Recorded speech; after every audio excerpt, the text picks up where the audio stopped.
क्या आपने कभी सोचा है कि दिल्ली के पूर्व मुख्यमंत्री अरविंद केजरीवाल जी के शीश महल में ऐसा क्या खास है? ये केजरीवाल जी का वही शीश महल है जिसमें उन्होंने करोड़ों रुपए खर्च किए हैं। अब उनका ये शीश महल एक बार फिर चर्चा में है और इस बार इसकी वजह है बंगले में मौजूद महंगे सामानों की एक लंबी लिस्ट जो पीडब्ल्यूडी द्वारा जारी की गई है।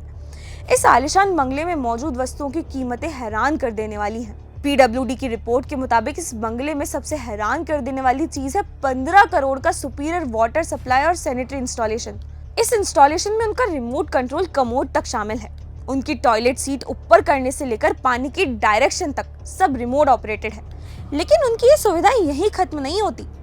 इस बंगले में 64 लाख के 16 ultra slim smart 4K TV और 19.5 लाख के स्मार्ट LED भी लगे हैं। अब आप सोचिए आम आदमी के नारे लगाने वाले केजरीवाल का टीवी देखने का एक्सपीरियंस कितना अद्भुत होगा। लेकिन क्या ये एक आम आदमी की जिंदगी का हिस्सा हो सकता है? आगे बढ़ते हैं और हमें मिलता है 4 लाख का फुल बॉडी मसाज चेयर जिसमें आप दिन भर की थकान उतार सकते हैं। साथ ही 10 लाख के 8 मोटराइज्ड रिक्लाइनर सोफे जिनमें बैठकर आराम करने की तो बात ही अलग होगी। अब बात करें केजरीवाल के किचन की तो यहाँ 2 स्मार्ट रेफ्रिजरेटर है जिनकी कीमत 9 लाख है। इसमें इनबिल्ट टीवी और AI विजन स्क्रीन भी है। इसके साथ ही 15 लाख के स्टीम ओवन और माइक्रोवेव ओवन भी इनके किचन में लगे हैं। शीश महल के दरवाजों की कीमत जानकर तो आप चौंक जाएंगे। बंगले में 70 लाख के ऑटोमेटिक स्लाइडिंग सेंसर दरवाजे लगे हैं। ये दरवाजे सच में किसी शीश महल के दरवाजे से कम नहीं है। इसके अलावा 4.5 से 6 करोड़ के 80 पर्दे भी इनके बंगले में लगे हैं।